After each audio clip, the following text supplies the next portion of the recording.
Praise the Lord. 39வது உபவாச நாளில உங்களை சந்திப்பதில் மிகுந்த மகிழ்ச்சி அடைகிறேன். ரோமர் 8வது அதிகாரம் 28வது வசனத்தில், அன்றியும் அவருடைய தீர்மானத்தின்படி அழைக்கப்பட்டவர்களாய் தேவனிடத்தில் அன்பு கூறுகிறவர்களுக்கு சகலமும் நன்மைக்கு ஏதுவாக நடக்கிறது என்று அறிந்திருக்கிறோம். தேவனாகிய கர்த்தர் நம்மை தாயின் கருவிலை முன்குறித்திருக்கிறார், பெயர் சொல்லி அழைத்திருக்கிறார். அழைத்த தேவன் உண்மையுள்ளவராயிருக்கிறார். அவர் நமக்கு முன்பதாக சென்று கோணலானவைகளை செவ்வையாக்குகிறார், வெண்கல கதவுகளையும் உடைக்கிறார், இருப்பு தாழ்பால்களையும் முறிக்கிறார். ஏன் தெரியுமா? அழைத்த தேவன் அவர் உண்மையுள்ளவர் என்பதை நாம் அறிந்து கொள்ள வேண்டும். நமது வாழ்க்கையில் நடக்கின்ற எல்லா காரியமும் சகலமும் நன்மைக்கு ஏதுவாகவே நடக்கிறது என்பதை நாம் அறிந்து கொள்ள வேண்டும். ஏசாயா 49:10 அவர்கள் பசியாய் இருப்பதும் இல்லை, தாகமாய் இருப்பதும் இல்லை, உஷ்ணமாகிலும் வெயிலாகிலும் அவர்கள் மேல் படுவதும் இல்லை.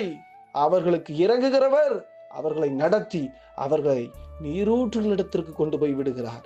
இன்றைக்கு தேவனாகிய கர்த்தர் நமக்கு இறங்குகிற தேவன், அவர் நம்மை நடத்துகிற தேவன்.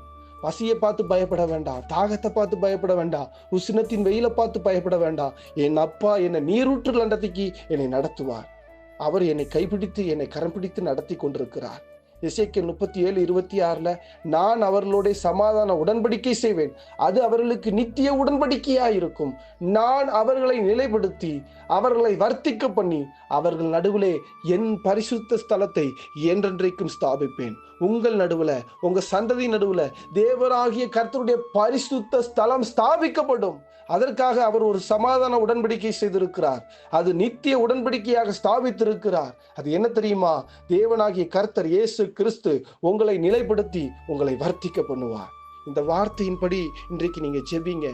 இந்த கவனன்ட், இந்த உடன்படிக்கையை அறிக்கை செய்யுங்க. இயேசு கிறிஸ்து உங்களை ஆசீர்வதிக்கிறார். ஆமென், ஆமென்.